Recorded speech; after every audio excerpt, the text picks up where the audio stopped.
So my little cousin Alyssa had her 5th birthday party recently. There was wonderful food and balloons, one of those inflatable chambers.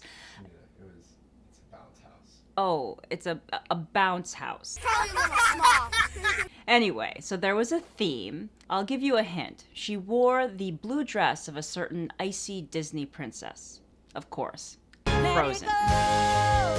Well, Frozen is great for 5-year-olds, but after around age 30, it's not a great look. Believe it or not, I get patients coming into the office asking to be frozen. Botox is so common now. It's not unusual to get Botox just about anywhere. OBGYNs, dentists, family doctors, so most people think, what's the big deal? But Botox is actually one of the easiest things to get wrong. There's an art and a subtlety to Botox that's about everyone noticing, but no one knowing. So whether you're a Botox veteran, Bo-curious, or a never ever not me ever person, here are 3 things you need to know about Botox. Number 1, Frozen is not hot.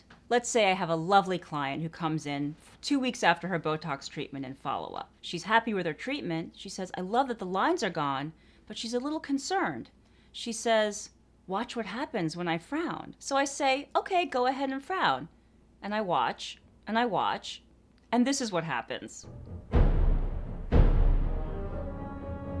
So I say, no, go ahead and frown. And she says, but I am frowning.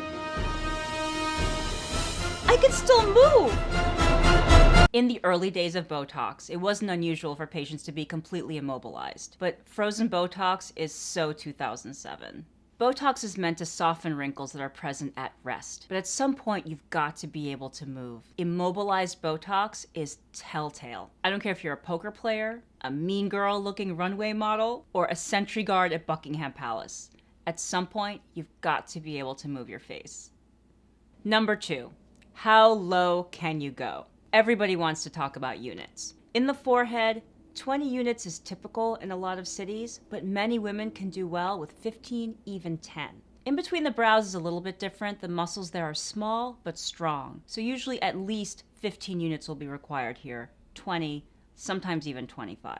And if you're a guy, you'll need twice as much. Just like the arms, the muscles in the face are much stronger than a woman's, so you'll need more. The point is, you can always add more Botox at your 2-week touch-up appointment, but you can't take any back. So always ask, how low can you go?